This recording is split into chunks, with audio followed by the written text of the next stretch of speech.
CalvertHealth serves the community of Calvert County and all the surrounding counties in Southern Maryland. We had decided to start an opioid task force to deal with some of the issues related to opioids in our community. We were seeing a dramatic increase in overdose-related deaths and injuries, as well as narcotic-dependent behavior in patients that were coming to the emergency department and the community practices. We want to promote the appropriate use of opioids in our hospital as well as in the community. We wanted to make sure that we were using them safely for our population if we needed to use opioids, and also if we didn't need to use an opioid for a patient, we would use non-opioid alternatives. We came up with guidelines that made sense to our clinicians, and with the guidelines and with education, we found that even before we even implemented the policies, that prescribing was already decreasing. And we've seen a 46% decrease in the number of opioid tablet prescriptions within the emergency department in just a year and a half. We're managing patients' pain, but in a different way.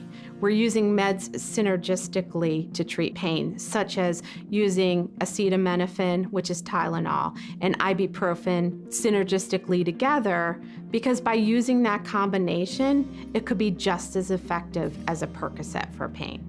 At times, a patient may have an expectation for an opioid for a particular condition because of practice patterns in the past, but it's important for the clinician to highlight that they will treat their pain with alternatives that will help them, but to also educate them on the potential dangers of opioids.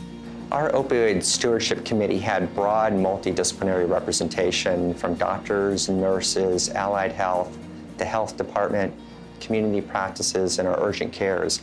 And having such broad representation gave us the ability to take this beyond the walls of the hospital and to work together on how we can strategize what are going to be some of these best practices to move forward.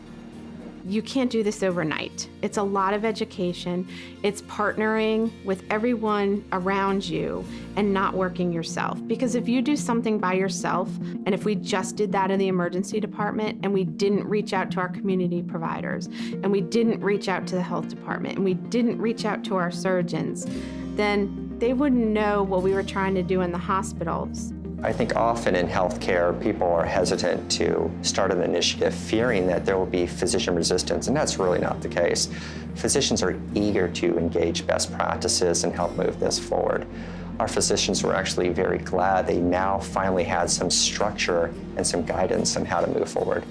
We believe the utilization of opioid medications and dependence and overdose really belongs along the spectrum of patient safety, and to make sure that we are prescribing these medications in the safest, most reliable, scientific way possible. In my heart, I want to see less addiction. I see a lot of families go through pain of having a family member that's addicted, and if we can help decrease that addiction, we've helped a family, we've helped a life.